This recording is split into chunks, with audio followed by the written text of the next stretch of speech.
21 African leaders were hosted by Prime Minister Boris Johnson at the UK-Africa Investment Summit 2020 as part of a government drive to ensure the African continent's growing demand for investment. Great Britain wants to strengthen its economic partnership with African nations to provide their expertise and innovation. The biggest partners for countries across Africa. Look at the billions of pounds worth of the deals that are being finalised just here today and that we're announcing. The monorail trains that will shortly be conveying citizens through the streets of Cairo, that great and growing city, will be made here. The monorail trains will be made here in the UK, in Derby. In Nigeria's Oyo state, every street light is being installed with low-carbon, high-efficiency, low-emission diodes from Dorset. I had no idea they made these things in Dorset. There you go. Families across Angola will shortly be tucking into delicious, wholesome chicken from Northern Ireland. Thousands of tons, millions of birds. For millions of years, the birds of this country have flown south to Africa for the winter. But it's thanks to the miracle of free trade that today our birds go plucked, frozen, oven ready. Former U.S. National Security Advisor John Bolton once argued that Africa will soon be home to a new phase of great power rivalries, with the United States, France, China, and Russia all vying for investment opportunities in the continent. In a few days, Britain will exit from the EU. How will this change the dynamics of trade between the UK and Africa? Thank you so much. I think we can't deny that Brexit is happening and therefore businesses are taking decisions about their futures based on that context. And I've certainly seen over the last few years an increase of UK business interest in the opportunities that are emerging across Africa. But I think Africa is telling its own story, and that is what is really driving our efforts to increase that trade relationship. Because as we see, 8 of the fastest growing economies in the world are in Africa. We've seen that strong economic growth across huge swathes of the continent for a number of years now, and that tells the story that businesses really want to be part of. We're looking to expand the partnership, but ensure that it is business formation in South Africa and job creation for South Africans. So we want to expand the partnership and see many more exports from South Africa coming into the UK. That means we also have to improve our own business performance.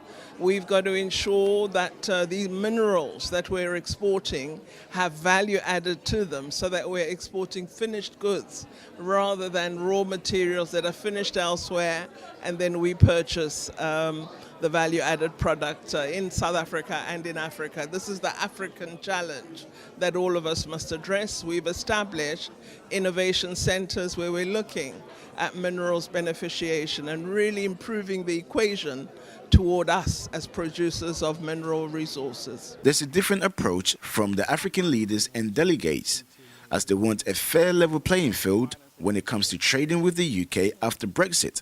They want trade deals that will benefit all sides and not deals that will only favor Great Britain. Africa should define what it wants in summiting with the UK.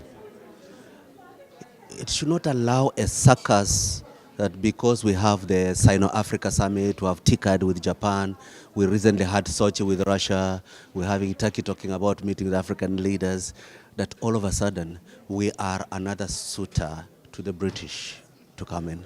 Africa should define its agenda, and then all the suitors will look at what they have to offer on the menu. Is it consistent with Africa's interests? And at this moment, there are a number of things that are important to me. For a long time, we have seen a decline in greenfield investment from the European Union and Britain into Africa. Britain was a major investor in the Commonwealth in greenfield projects.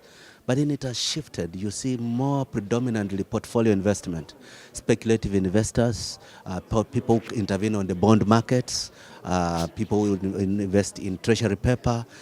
This is not building productive capacity for Africa. This is not creating employment for young Africans. So fundamentally, two things. The driver of what happens in Africa's relationship with the UK for Africa should be defined by Africa's needs. What does Africa want? Secondly, for a long time, Britain could not give market access better than Brussels to African countries. So the Commonwealth was basically celebrating the Queen's birthday and going to Commonwealth Games every 4 years. Now we have an opportunity to say, Britain, can you give us something better than Brussels? Can Commonwealth countries find easier access to a British market for their produce than they did under the Economic Partnership Agreement of the European Union? This is where the rubber hits, it meets the road, really. If Britain is ready to give us better than Brussels, then you say it is possible for Africa to celebrate the Brexit. But importantly, the substantive attention of London has been on post-Brexit market access into Europe, on engineering new engagement across the Atlantic. It is necessary to see that they can walk the talk, that Africa matters, not just as an appendage to its growing international portfolio as an independent trading partner. By 2050, 1 in 4 global consumers will be African. Africa is home to 8 of the 15 fastest growing economies in the world. So how would respective African countries capitalize on this in trade negotiations? Thanks to the miracle of free trade that today... The Prime Minister in his speech pledged to put people before passports after Brexit, a pledge which was welcomed by many of the African leaders. But the message was very clear at this summit. Africa wants trade and not aid. It scans the crops. That's right.